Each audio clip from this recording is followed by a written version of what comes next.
बच्चू भाऊ, विश्वासघात केला का हो तुम्ही शेतकऱ्याचा? महाराष्ट्रातल्या शेतकऱ्याने तुम्हाला डोक्यावर उचललं होतं, परमेश्वरासारखं पूजत होते तुम्हाला महाराष्ट्रातले शेतकरी. महाराष्ट्रातल्या शेतकऱ्याला वाटत होतं की नाही, आमचा आवाज बच्चू भाऊ कडू आहे.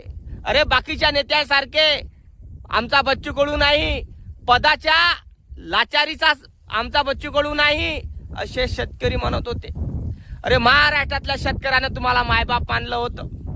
महाराष्ट्रातला पुरा शेतकरी, गरीब, मजूर वर्ग तुमच्या पाठीशी होता.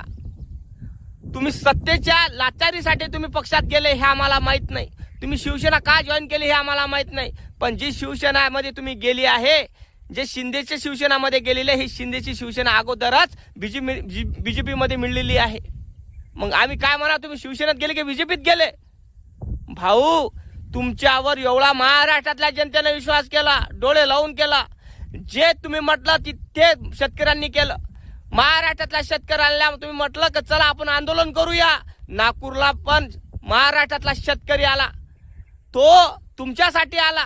कारण महाराष्ट्रातल्या शेतकऱ्याला असं वाटत होतं एकच आवाज आमचा बच्चू कडू, एकच भिडू आमचा बच्चू कडू, अशा पद्धतीने आवाज म्हणत होते हो, असे बोलत होते. त्यांना आदर, सन्मान, एक अहंकार निर्माण झाला होता तुम्ही असण्याचा, आणि आता तो अहंकार कोसळलेला आहे हो. भाऊ, तुमच्यामुळं हा महाराष्ट्रातला शेतकरी नाराज झाला. तुमची एक चुकी त्यांना असं वाटतं, महाराष्ट्रातल्या जनतेला वाटत आहे तुमची एक चुकी ते म्हणजे शिवसेनेत प्रवेश करण्याची. आणि त्या महाराष्ट्रातला शेतकरी आता वाईट बोलत आहे, तुमच्या विरोधात बोलत आहे, सोशल मीडियावर वाईट कमेंट करत आहे, वाईट व्हिडिओ बोलवत आहे. विचार करा तुम्ही बच्चू भाऊ, जो विश्वास होता तो गमावला. आता तुम्ही काय म्हणाल? तुम्ही खरंच बच्चू भाऊंनी आपल्याला यूज केलं का महाराष्ट्रातल्या शेतकऱ्यांना? काय सांगता तुम्ही? का बच्चू भाऊला सत्तेची भूक होती का, पदाची भूक होती का? कस एकनाथ शिंदेच्या पायी झुकले का बच्चू भाऊ कडू? कारण भरपूर कमेंट करून राहिले लोक आणि म्हणून राहिले एकनाथ शिंदेच्या पायी झुकले बच्चू कडू. मला तर वाटत नाही झुकले म्हणून, पण तुम्हाला वाटत असेल तर कमेंट करून तुम्हीच सांगा. कारण बच्चू भाऊला ऑफर दिली होती एकनाथ शिंदे साहेबांनी, आणि बच्चू भाऊना आम्ही ओळखतो. बच्चू भाऊ कधी कोणासमोर झुकत नाही. बच्चू भाऊ बोलते ते करते.